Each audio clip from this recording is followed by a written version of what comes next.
बिस्मिल्लाहिर्रहमानिर्रहीम। अस्सलाम वालेकुम। मैं हूं बुशरा सदीकी और आप देख रहे हैं मेरा यूट्यूब और फेसबुक चैनल। अल्लाह ताला सूरह निसा आयत नंबर 58 में फ़रमाता है, बेशक अल्लाह तुम्हें हुक्म देता है कि जिनकी अमानतें हैं इन्हें सुपर्द कर दो, और ये कि जब तुम लोगों में फ़ैसला करो तो इंसाफ के साथ फ़ैसला करो। बेशक अल्लाह तुम्हें क्या ही खूब नसीहत फरमाता है। बेशक अल्लाह सुनता देखता है। हम इस्लामी जमहूरिया पाकिस्तान में रहते हैं। हमने ये मुल्क इस्लाम के नाम पे लिया था, लेकिन जिस तरह के दिल खराश वाक़यात रोज़ ब रोज़ हमारे सामने आ रहे हैं, तो क्या हम कह सकते हैं कि हम मुसलमान हैं और हम एक इस्लामी मुमलिकत में रहते हैं? अभी हम रिजवाना को इंसाफ दिला ही नहीं पाए थे कि एक फ़ातिमा हमारे सामने आकर खड़ी हो गई, फरियाद लेकर, इंसाफ की दुआएं लेकर। हमने उसको कब्र में तो उतार दिया, लेकिन जो वो हमारे सामने इंसाफ की दुआएं दे रही है, आप उसको रोक सकते हो? आप उसकी आवाज़ें रोक सकते हो? क्या आप उसको इंसाफ दिला सकते हो? यहाँ हर रोज़ एक ज़ैनब, एक रिजवाना और एक फ़ातिमा पैदा हो रही है, और हम हर रोज़ एक रिजवाना, एक ज़ैनब और एक फ़ातिमा को कब्र में उतार रहे हैं और बेहिसी की तस्वीर बने बैठे हुए हैं। अब वजह क्या है इन वाक़यात की? मैं अपने पिछले कई व्लॉग में सिर्फ एक बात कह रही हूँ, इंसाफ इंसाफ इंसाफ।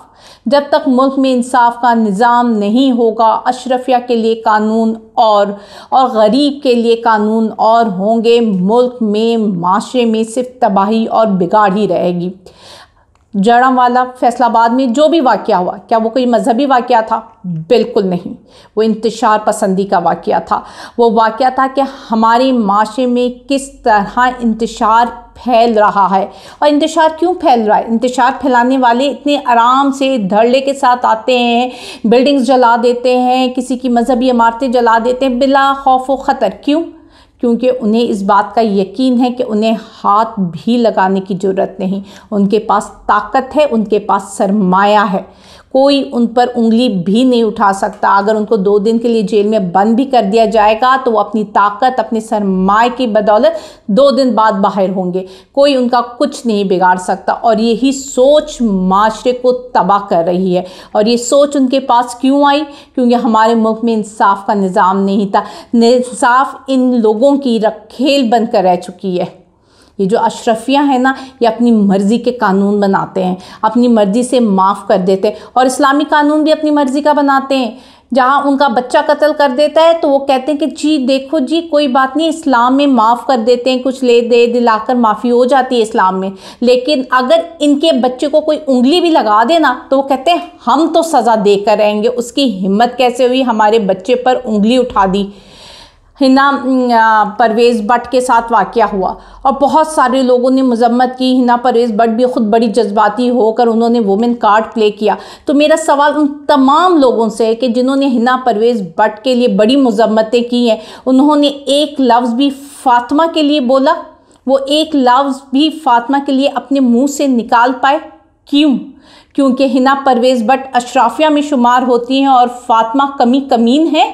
वो एक पीर के घर काम करने वाली है, वो रानीपुर के पीरों के पाँव की जूती है, इसलिए आप उसके लिए आवाज़ नहीं उठा पा रहे हैं।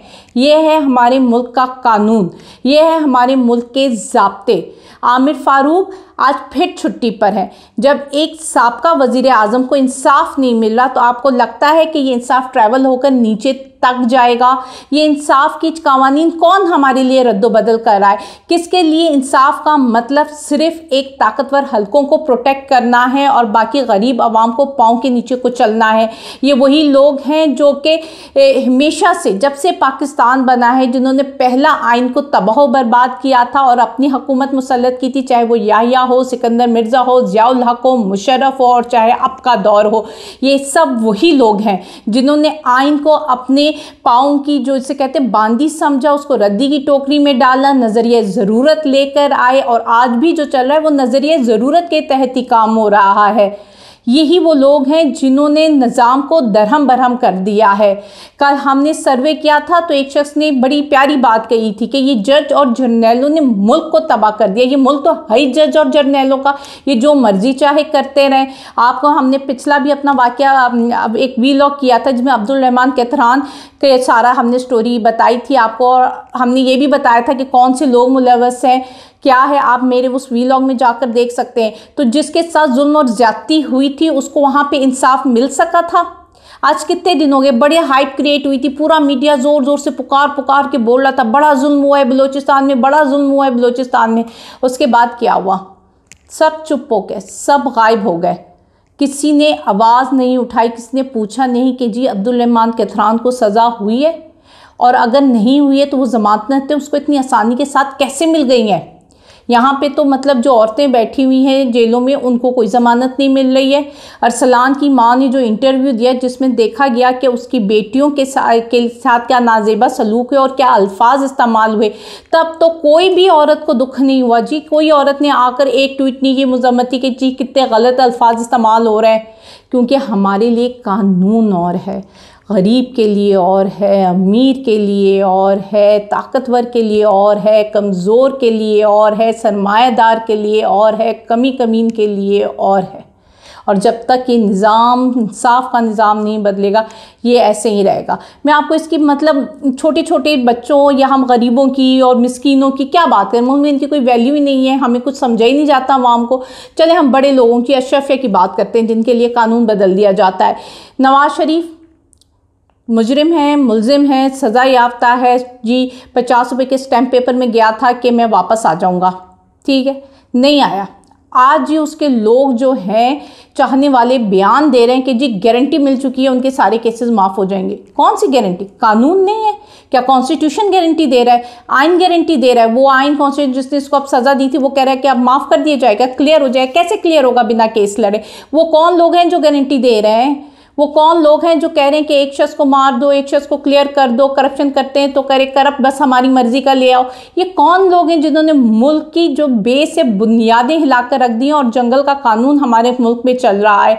वो जो शेर होते हैं वो जंगल का बादशाह होते हैं, जिस मर्जी को खा ले, कोई बोलने वाला नहीं है। फिटेस्ट सर्वाइव है। अगर आप शेर के चुंगल से बच गए, तेज़ भाग गए तो आप बच जाएंगे, वरना शेर जो है वो चीर फाड़ कर लेगा, आपको अपनी गिट्टी से पकड़ के आपको मार डालेगा। यही हो रहा है, अवाम को गिच्ची से पकड़ के मारा जा रहा है, उसको चीड़ फाड़ की जा रही है। कभी पेट्रोल महंगा कर देते हो आप, कभी चीनी महंगा कर देते हो, कभी जुल्म कर देते हो, कभी मासूम लोगों को इस तरह मार देते हो, कभी जो है उनके घरों में चादर और चारदीवारी का तकद्दुस पामाल कर देते हो, किसी के जवान बच्चे को गायब कर देते हो। क्या तमाशा है मुल्क में। लेकिन इस पर कोई आवाज़ नहीं उठाएगा, यकीन मानिए, क्योंकि सबको डर लगता है कि अगर हमें आवाज़ उठाएंगे तो हम ही पकड़ लिए जाएंगे, हम ही धर लिए जाएंगे, इसलिए चुप होकर बैठ जाओ। अभी पहले मैं पढ़ रही थी कि जो सहाफ़ियों को जो ये मैनेज किया जाता था, अब यकीन मानिए मैंने आज पढ़ा है कि जो वो नजूमी पामिस्ट और वो जो एस्ट्रोलॉजिकल वो होते हैं ना, प्रेडिक्शंस देते हैं, उनको भी मैनेज करने के बारे में सोचा जा रहा है कि उनको भी मैनेज किया जाए, उनको भी वो कहा जाए, उनसे भी वही कहलवाया जाए जो ये लोग कहना चाह रहे हैं। मतलब एक प्लान आप करो, लेकिन आप ये भूल गए हो कि एक प्लान अल्लाह का भी है। जो मैंने शुरू में एक आयत पढ़ी थी कि अल्लाह देखता और सुनता है। मतलब हमारा अकीदा इतना कमज़ोर हो गया है कि हमें लग रहा है नाउज़ुबिल्लाह अल्लाह देख और सुन नहीं रहा, इसलिए हम जो चाहे मर्जी कर लें, हम फ़िरौन बन जाए। हम भूल गए फ़िरौन का अंजाम, हम भूल गए नमरूद का अंजाम। एक मच्छर ने नमरूद का मार दिया था। देखिए हम ये सब भूल चुके हैं, और शायद सबसे बड़ी बात हम ये भूल चुके हैं कि अल्लाह देखता और सुनता है। अल्लाह हाफ़िज़।